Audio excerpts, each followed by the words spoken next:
Welcome to Healthcare's Missing Logic podcast, episode 109. Today we have a very special guest, Dr. Daniel Carlson. We're going to hear about his study on COVID and the impact of women in the workforce and what men have to do to support them. So stay tuned.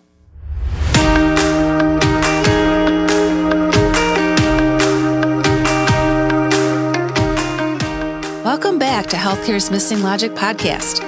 This is the only podcast that shows you how to leverage polarity intelligence, an essential competency for healthcare leaders, and the missing logic in healthcare, so you can create healthy, healing organizations and become a thriving, resilient, and unstoppable healthcare leader. We are your hosts, Tracy Christopherson and Michelle Trosett. We've been best friends and colleagues for over 30 years. And during that time, we coached healthcare leaders across North America around how to create healthy, healing organizations. Today, we coach healthcare leaders and leadership teams to live thriving, resilient, and balanced lives, combat burnout, and create the best places to give and receive care. This podcast is for the unsung hero of healthcare, the healthcare leader. We want you to know we see you and we'll be here for you each week. In this podcast, we're going to challenge healthcare's industry norms, flip limiting beliefs, and share proven strategies so you can be your best self at work and at home, live and lead intentionally, and experience well-being and joy. We are glad you are here and look forward to sharing the journey with you. If you aren't totally convinced this podcast is for you, just listen to a few episodes and convince yourself.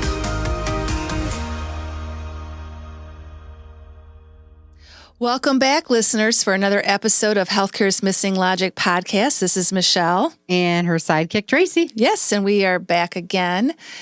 Amazing, isn't it? Yeah. We show up every week. You know, wouldn't you all be shocked if just one of us showed up? Or we didn't show up at all. Or maybe somebody showed up instead of us. Oh, that'd be interesting. That would be interesting, wouldn't it? And It sure how would. do you know it's us? Maybe somebody's standing in. I don't think so. We got those laughs and yeah. You know us. Yeah. You know us. Darn Well, we interviewed Daniel Carlson, Tracy's son. Yeah. That was really cool. Yeah, it was. It was very, very cool. Yeah. I'll tell you, all those years ago, I would have never thought that I'd be on the podcast that I was the host of with my son. No, you know, there's some things in life you just can't predict. You can't. This is one of them. You can predict polarities, but you can't predict stuff like this. No, you can't. You can't. But what a pleasure and an honor, really. He's doing some incredible work. I'm so proud of him. And it was just really fun to give him a place to share the work that he's doing. I totally agree. And you'll hear in the interview kind of what made us ask him to come on the show. And what he is sharing is so relevant to what's happening today in the COVID era and really in just the whole workforce era, which never goes away, the workforce era. Oh, no. They're there pretty much all the time. All the time. But we're excited to share Dan's work with you. And Tracy's going to introduce her son. Yeah. My pleasure. Yes. So, Daniel Carlson is Associate Professor of Family and Consumer Studies at the University of Utah. He is Deputy Editor of Journal of Marriage and Family and member of the Board of Directors for the Council of Contemporary Families. Dr. Carlson studies the causes and consequences of couples' divisions of labor and is currently investigating how parents' divisions of domestic labor changed during the COVID-19 pandemic. His research has been featured in the New York Times, the Washington Post, Wall Street Journal, and the Atlantic and Time, among numerous other media outlets. So without further ado, here's my son, Dr. Daniel Carlson. Well, welcome, Dan, to Healthcare's Missing Logic podcast. And Tracy and I are very excited to have you on our show today. Yeah. Oh, I'm excited to be with you. Well, we just have to tell you, we are so proud of you. We're so proud of our Dan. Oh, we are. Never thought I'd be on a podcast with my son. I know. See, life is full of surprises. Well, I'll tell you, when you posted, and then we read the article that you co-authored recently in the Harvard Business Review, and in the work-life balance section, we might add our jam. Yeah. Well, we just knew we had to have you on the show. And we loved the title, To Keep Women in the Workforce, Men Need to Do More at Home. I know that piqued my interest, and I read it right away. Good title, Dan. So let's start out. Tell our listeners a little bit about that article and how you became interested in this field of study. Yeah. So the article was a opinion editorial that we wrote, in essence, to promote some new research that we had conducted on work family issues related to the COVID-19 pandemic. And also, to reach out to businesses, really, who are the ones who are in a position to do something about families' work-family balance struggles, especially during this time. So, as you probably know, right, we've all gone through this pandemic. The pandemic, obviously, aside from its effects on health, really obliterated the invisible line between work and family, right? Jobs became remote, schools and daycares closed, forcing all sorts of childcare back into the home. People lost their domestic supports, right? They couldn't go out to eat. They couldn't, send out their laundry. Grocery shopping became incredibly difficult. And so the question was really, in terms of work and family, who would do all this extra work, right? That was now coming back into the home. And we know that, in the United States, our gender conventions are that these things are the responsibilities of women. And so there's a lot of fear that this pandemic would have immense costs to women, especially mothers, occupations and careers.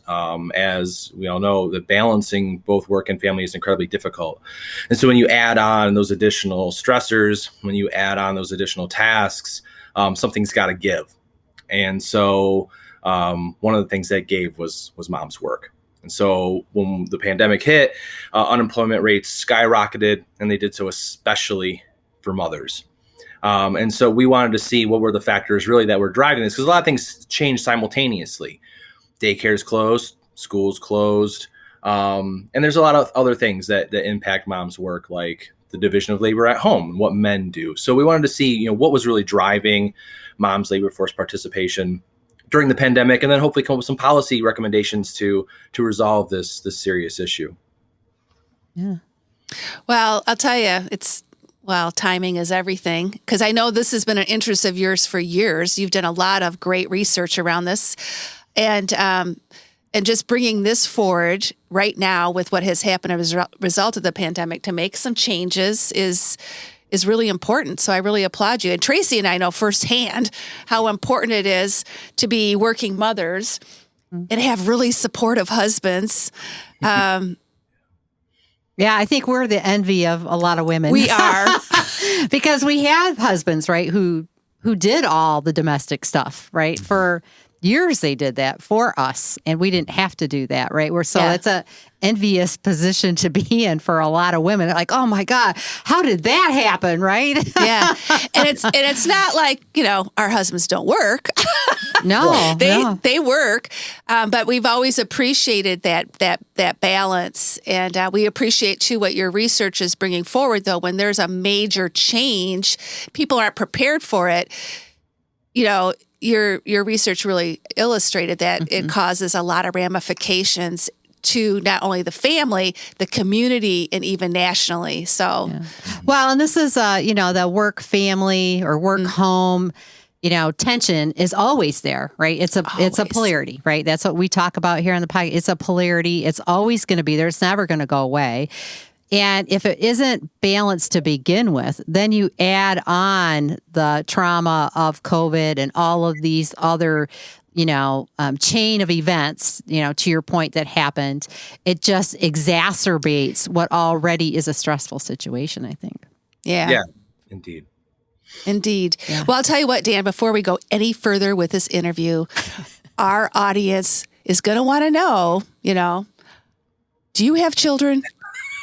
Yes, I do. Yeah, I have two beautiful children. I have a daughter, Windsor, who's 6, and a son, Wyatt, who is 4. And I'm very, very blessed to have them in my life. Yeah, you are. Yeah. And I'm sitting and here. I am too. I'm sitting here next to Grandma Gigi, and I get my earful of Winnie and Wyatt stories. Yeah. Well, I think that's great because as a researcher, you don't necessarily have to have that experience yourself. But I think it's really cool that not only do you research these, these topics, but you're living the experience, in Utah as well.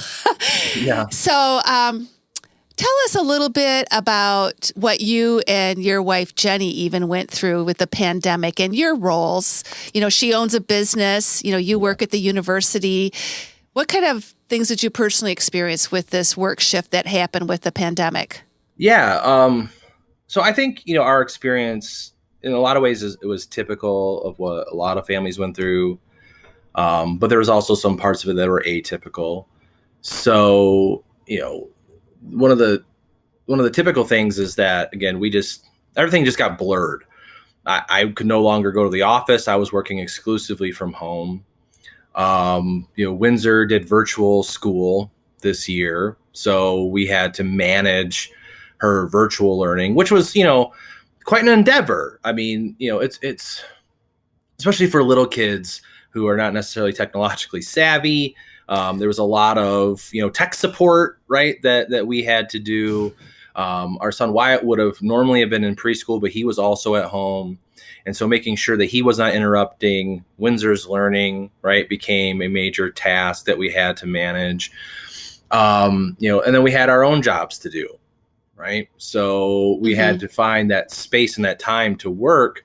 And it was incredibly difficult to manage that. And again, those boundaries just became incredibly blurred. Now, one of the things about us that's atypical, though, is that we've had, both of us, incredible job flexibility to begin with, right? So this wasn't new. I work from home a lot as it was. Jen runs her business out of the house. So this was adding on to a situation in which we had already sort of been managing before. So we were somewhat practiced at it, right?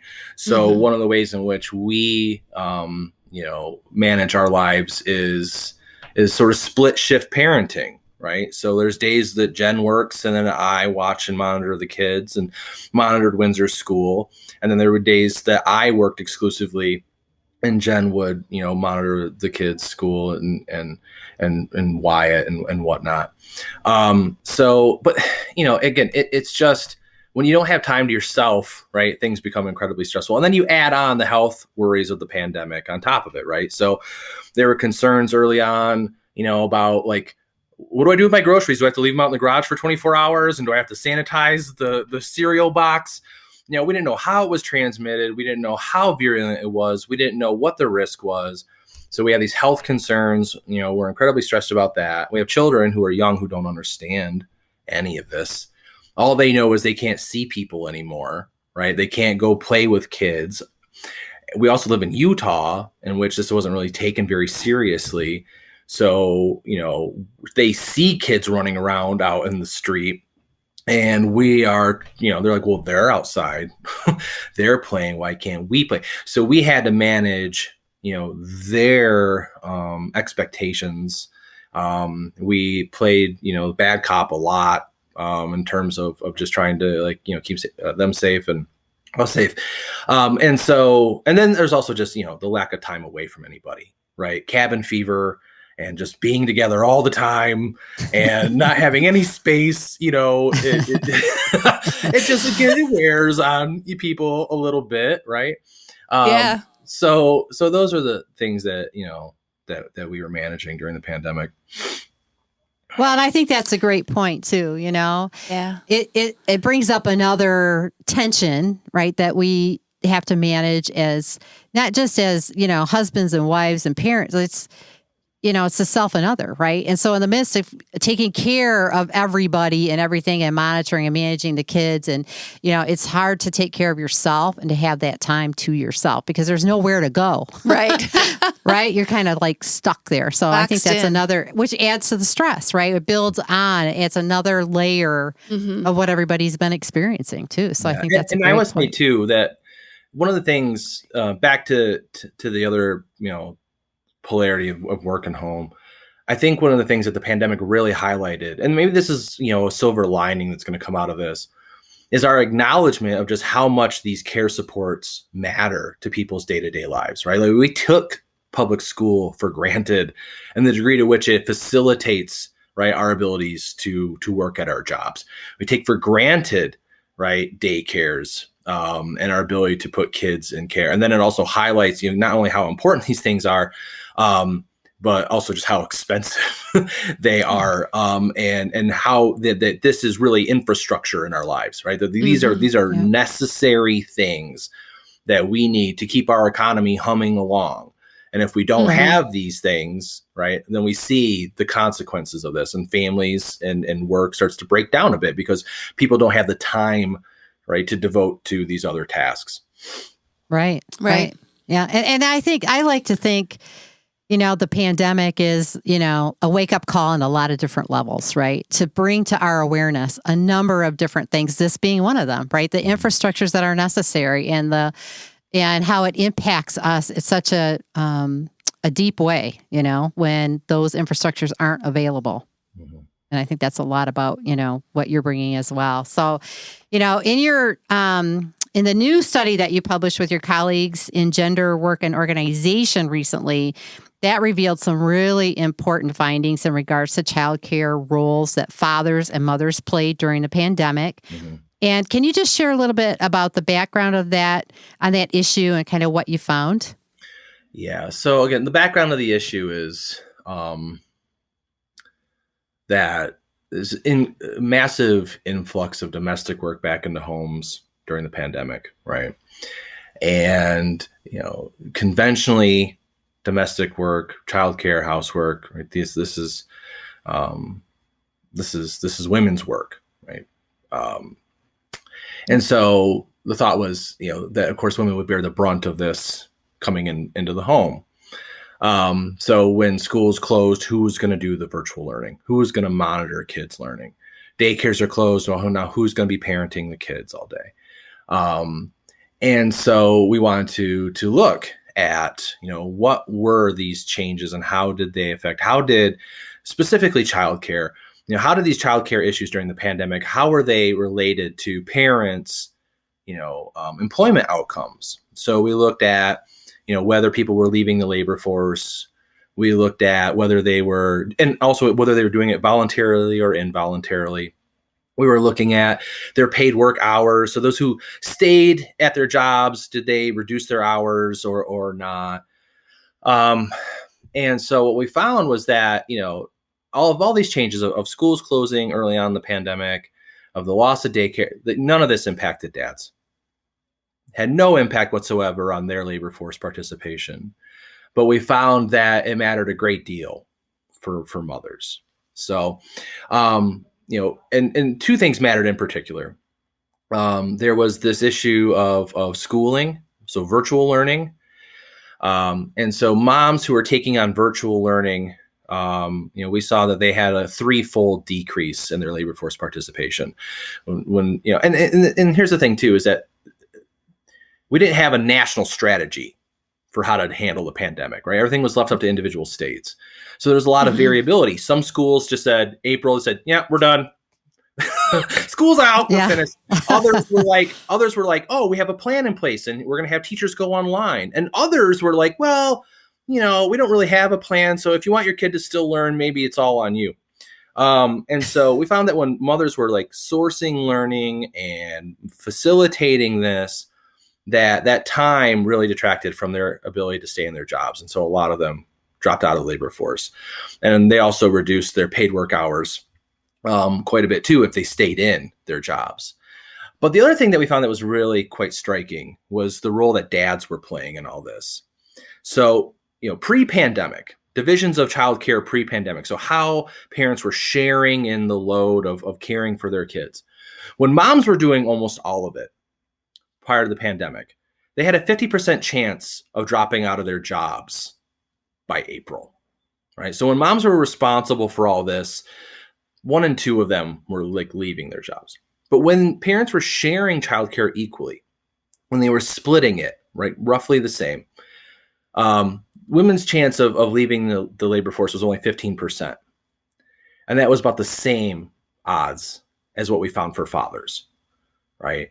So a dramatic decrease in the chances that moms would be dropping out of work if dads were sharing the load at home, right? And so it just goes to show just how important dads are, right? Not only for their children's lives and being engaged fathers and the benefits that accrue there, but also, right, how they're supporting their spouses. And, again, highlights just, how, the time is a finite thing and we only have so much energy and we can only do so much, right? And something has got to give when we have to do all the things. And so when we share, right, in these tasks, when we share in these burdens, then there are less likely to be negative repercussions for any one person, right? And there's more benefits that accrue from sharing too. Mm-hmm. Mm-hmm. Yeah, we believe in sharing. Yeah. I know you do. Hey, it's Tracy, and we're going to get back to the episode shortly, but I had to interrupt just briefly to let you know the doors to our Ultimate Dynamic Balance Bootcamp are open for enrollment. If you're like most healthcare leaders we talk to, you've been feeling conflicted, overwhelmed, exhausted, and stressed since the pandemic broke the barriers between work and home, and things aren't getting any better. So it's easy to see that if you don't prioritize finding a way to gain balance between your professional and personal life, things will get progressively worse and you'll end up burnt out if you aren't already.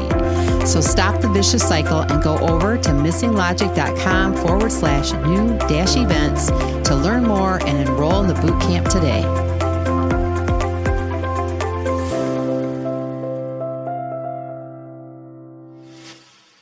Well, but I think here's something too that, and you've brought this up a couple times, right? There's a lot of history here about the role of the woman, right? And so that's a lot to overcome. And I know that wasn't necessarily what you were studying in this particular instance, but have you, and you may not be able to answer this readily, but it's just a question that's popping up for me. What does it take? Have you done any studies on what it takes for men to, step beyond that historical value or belief system into, sharing those responsibilities? Yeah. So one of the good things that's come out of the pandemic, again, a silver lining, so to speak, is that men's contributions at home have increased pretty significantly.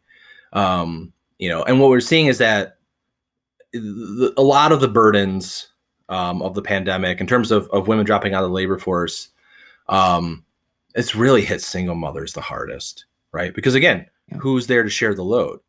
Mm-hmm. Increase in labor is going to obviously fall on them. And so in couples, it seems that fathers have stepped up in this sort of, crisis mode to do more. And what facilitated their ability to do more was their time at home. So remote work has been huge in this, right? And it matters in two ways. Not only does it increase their available time at home to attend to things, right? And also give them the flexibility, right, to leave. So right now, if I had to, there's a crisis in my house, I could just be like, sorry, peace out, done with the podcast, and go do, handle something. But if I was at work in the office, I couldn't do that, right? Mm-hmm, right. So having that flexibility is huge for being able to help out. But then there's also the degree to which it exposes men to the hidden labor that they don't see when they're in the office. Right? Yeah. They don't see all the things that moms do. They don't see all the things that their children need. They don't see all the ins and outs of the daily rhythms of the house. And so they're ignorant, right, to just how much work their wives are doing. They're ignorant to the needs of their kids. And so that exposure increases their appreciation for these tasks. It increases their even their efficacy to feel that they can step in and do these things, right? It increases their ability to anticipate needs because they see things, one of the biggest things about housework and domestic labor that again that's highlighted by being home is, there's a lot of preparation and organizing and planning, right? It's more than just doing the dish, right? It's more than just cleaning the bathroom. It's the anticipation of, school year's coming up, the kids need new clothes.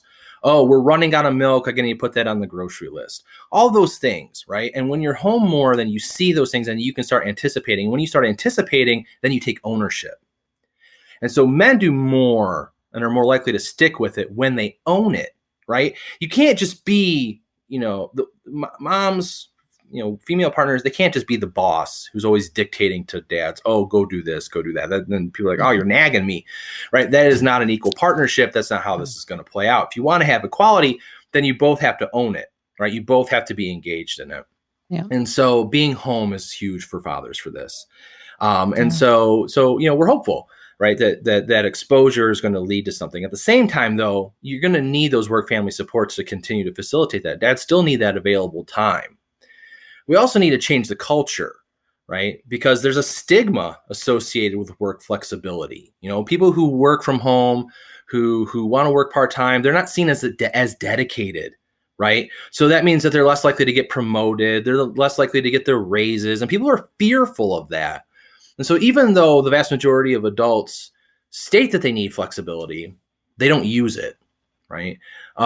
Because they're afraid of what that's going to mean for their careers, and fathers especially, right? So another thing that might come out of the pandemic is a decrease in this stigma, right? That working from home isn't so stigmatized anymore, right? Because we've all done it, we've all seen it, and we all know that people can still be productive doing it. And so that'll be helpful moving forward, right? Kind of getting rid of this ideal worker image that people have to devote themselves entirely to their occupations, or else they're gonna be fearful of losing their jobs or not being promoted or not getting a raise, right? That people have families and they want to devote time to that too, and that we recognize that people have those needs. Yeah. Great points. And one of the elements in our dynamic balance effect and mindful choices is healthy relationships. And one of the principles is equal accountability. And that's applicable to families as much as it is to the workplace, right? And when you really live that, it also really makes much healthier relationships at home, right? Yeah, it really does. And I would say, like, another part of our research has been to sort of illustrate just what the benefits of equality are in the domestic sphere, right? So, couples who share the load, the unpaid work at home, childcare and housework, who share it equally, their relationships are happier, they're more stable, right? So they're less likely to get divorced. Those relationships are more intimate, they have better communication, right? They're just happy all around. And a lot of that comes down to issues of fairness, right? One person isn't being overburdened and therefore resentful, and the person who is being over benefited doesn't feel guilty, right? But it's also about what equality entails, right? That working relationship, that communication, that cooperation. I mean, that's how relationships are built, right? And you want to have a good, strong relationship, then you need that. And when you're not equals, it's more difficult, right, to build something along those lines. Yeah. Well, and I think what I appreciate about you and Jen is you live this. You have a very healthy relationship, a partnering relationship. And so I think our listeners would want to know, what comes first, the chicken or the egg? So were you always like that, or did your research influence how you are in your relationship? Yeah, I think it's a reciprocal. When we were thinking about having kids, we've always both been, focused on our future careers, right? And had a lot of aspirations, and have always been dedicated to support each other along those endeavors. I mean, when I decided to go to graduate school, we sat down, we had a very clear sense of like, okay, this is going to take time, and, this will be great because then once I'm done and I have my faculty position, then, I can support the family and you can dedicate all your time to building the business. Right. And so we decided on this trade-off long ago, and that would be equal. And then we decided to have Windsor. It was a conversation about, okay, how are we going to do this equally? Because I knew, right, when moms have kids, there's a penalty there, right? And that labor de facto gets pushed on them. And I mean, this is just, things happen, even if you don't want them to. So you got to be really concerted about making sure this doesn't happen. And so in that instance, like, I was coming from my research background and my scientific background and knowing that this was going to be the case. And so, using my knowledge to try to help prevent that. But I'll tell you what, when you live in a world that doesn't facilitate equality is hard to do. Yeah. Right. Like we don't have the supports in the United States to make this happen. Couples are all on their own. So there's many a time that we've slipped into, traditionalism, and Jen's had really concerted conversations with me about like, you're not giving me my time. And I'm easily just pulled into work, meeting calls, work calls, beckons. I have this appointment. I have this thing to do. I have, and so I slide this way and she's like over here going, look, I got the kids in my lap. And it doesn't help that her job is always, been based in the house, which blurs those boundaries for her anyways. Sure. So we've had to, talk a lot, conversations all the time. And she's had to snap me back into reality quite a few times, right? To remind me of my commitments, right, that I made to her, and to make sure, right, that we were doing this fairly. Because again, like the way our society is built, it pushes men into the labor force, it pulls women into the home. Yeah. And we have to fight. If you want equality, you have to fight really hard against those forces. So things like, subsidized childcare are huge, right? For getting, for helping alleviate that burden on families. Having that work flexibility is really important. And so when you don't have those things, or when you don't have maternity leave and paternity leave, and you don't have flexible jobs, then it just becomes really difficult to try to make those work. So we try every day. It's a daily affirmation, right? You remind yourself of like what it is you're trying to accomplish, and you have to be very mindful, right? To not lose that goal. Intention. It's intention. Yeah, well, it's that vigilance, right? Because it is easy. It is easy to fall backwards, right? To slip into old patterns of behavior, to be pulled forward or pushed.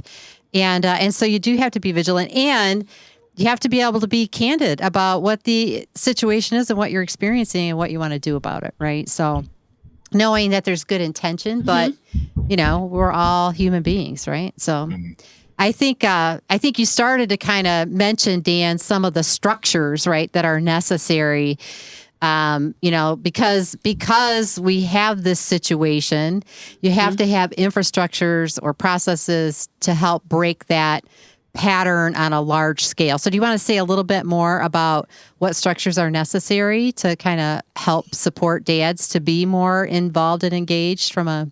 Yeah. So, we need things that allow fathers to be home, right? So workplace structures facilitating and enabling dads to take time away, right? To have more flexible jobs, both in terms of where they work, but also when they work.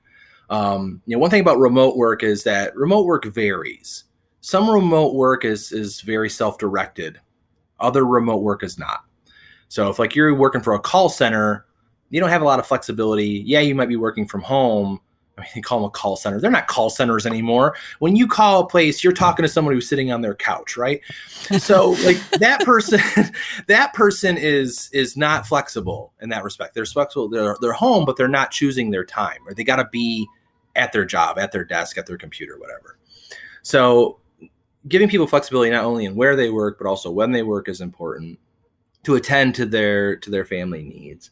Paternity leave is huge. One of the things that we know is that paternity leave really facilitates father involvement, right? If dads aren't there initially, then there's a momentum there that carries forward, and they get, disattached.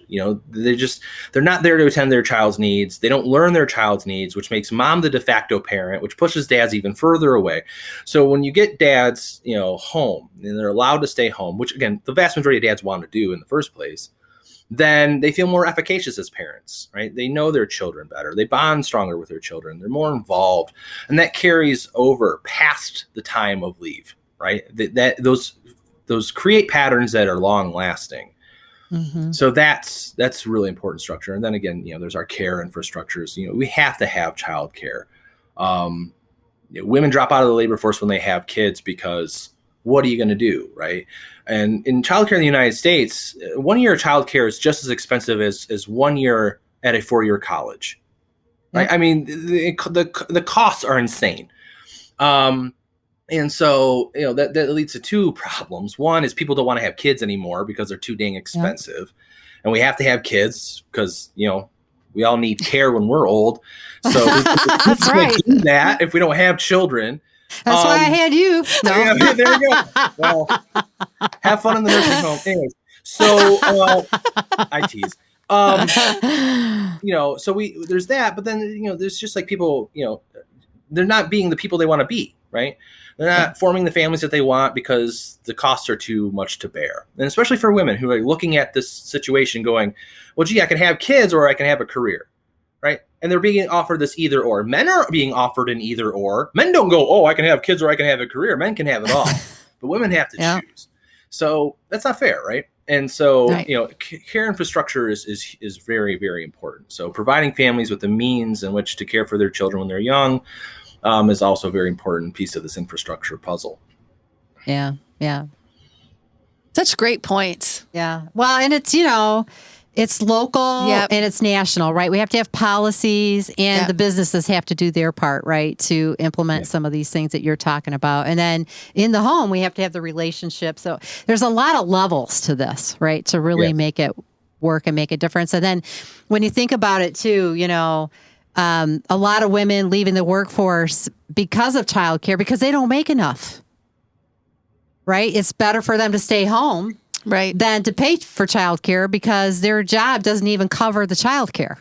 So I've seen women make those choices too, right? Because their benefits or pay is not enough to cover that, right? Or to and that's a slippery slope too, because one of the reasons why women get paid, right, is there's discriminated against in the labor force for being mothers in the first place. Exactly. Right? They're offered lower wages because the assumption is they're not that ideal worker. Oh, they're going to be distracted by their kids. They're going to have to, leave because kids are sick at school. They're going to be taking time away and time off when they're pregnant. So they're not offered the same salary. And so then when you're in your couple, right, when you're in your household and you're deciding what to do here, like, well, you make less than me, so of course you should lose your job. You should quit your job. Yeah. So it's a cycle, right? That feeds it's a vicious cycle. It is. Yeah, it is. It's not fair. We're just grateful that you're out there studying these things, right? And shining a light on it. And yeah, we are thrilled to share your findings with our audience. We are. Who are primarily in healthcare, and this is a health issue too. So it's all connected. It's definitely primarily women. Yeah. Yeah. Right. Our audience is primarily, I think, women, right, in healthcare when you think about that. So yeah. It's just something that teaches us all, right? I mean, these are day-to-day issues that that everybody deals with. Yeah, doesn't matter where you're working or where you're living. That's universal. For sure. Yep, they are. So before we close, we're going to do a little something special that we do at the end of our episodes. And we've got some missing questions that we're going to ask you. And now this is just so people get to know you a little bit more, even on a personal level. I mean, you've shared quite a bit today, which we're grateful for. Mm-hmm. But just a few questions, nothing difficult, nothing you can't handle. And so we're just going to ask a few. Yeah, says Mom. You got this, Dan. Go ahead, Michelle. You get it started. All right. So in one sentence, what describes Dan Carlson's purpose in life?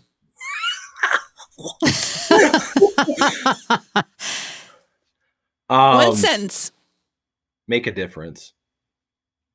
Awesome. Which you are. Yeah.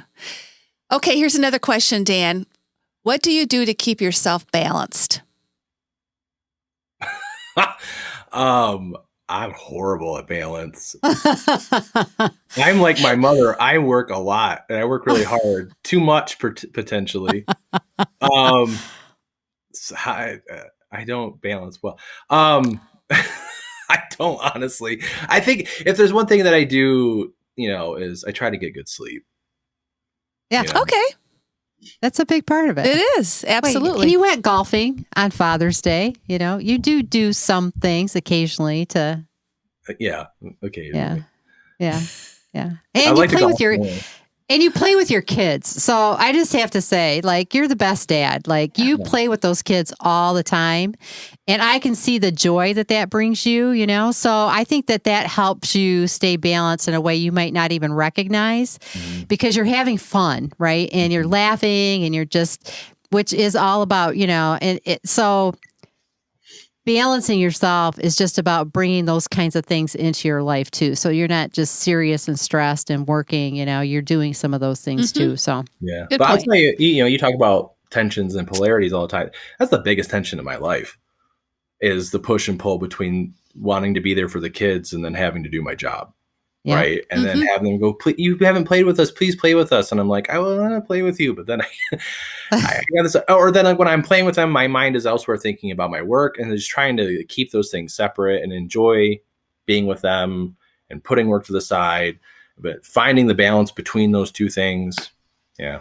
Yeah. Yeah. Well, and it's always going to be there. It's always going to be there. You need it's a blueprint. Yeah. Yeah. I hate to tell you that, but we'll get you a blueprint and we'll get that figured out. All right. Got another one for you. So when was the last time you sat in silence? I sat in silence. Mm-hmm. Just sat in silence. The other night. So I just planted 8 juniper trees on our outside fence, so like a privacy hedge. I worked my butt off for 2 days trying to plant those things. Like we have hard scrabble, right? Like boulders in our, like we don't have soil. We have mountain runoff. And so like it takes forever to dig a hole. I was really tired. So I sat outside on that porch and I just sat there, for a couple minutes when I was done, just kind of like basking in the glory or just basking in the exhaustion of my hard work. So it wasn't that long ago, but I don't do it enough. Yeah. Well, there you go. That's good. Hey, as long as you're doing it some, that's good, right? It is a very helpful practice to sit in silence. All right. One wrap-up question for you. Sure. So we've been talking about different polarities. I think I know the answer to this. We've been talking about different polarities, and we just, what we know about polarities is we all tend to have a preference for one pole more than the other, right? We just tend to lean naturally one way more than the other. So the polarity we want you to ask yourself about is, what do you prefer more, activity or rest? That's a tough one. I mean, I like my sleep, but I'm kind of restless person, like I'm the kind of guy who I'll go on a grocery run at 10 o'clock at night just because I, see there's a need to do a thing. So I think I go towards activity more. I'm kind of a busybody. Yeah. Yeah. You're not like, too. Yeah, you knew that was going to come. Oh, you're like your mom. Apples don't fall far from the tree, Dan. That's right. Oh, Dan, thank you so much. We're just thrilled that you accepted our invitation to be in our podcast and really appreciate you sharing your important work with the world, really. And I always learn something when I'm with you, and so to be with you in this way was just extra special, and can't wait to see you. Hope to see you this summer when you come to Michigan. We'll see if we can make that happen. Oh, yeah, totally. This was a lot of fun. Thank you for having me on. Yeah, it was great. It was great. And your work is really, really important. It's very important, and it will make a difference. So I'm very proud of you. Thanks for being on the show. Yeah. Awesome. Okay, so for our Healthcare's Missing Logic listeners, that's it for this episode, and we'll see you on the next one. So thank you and have a great week.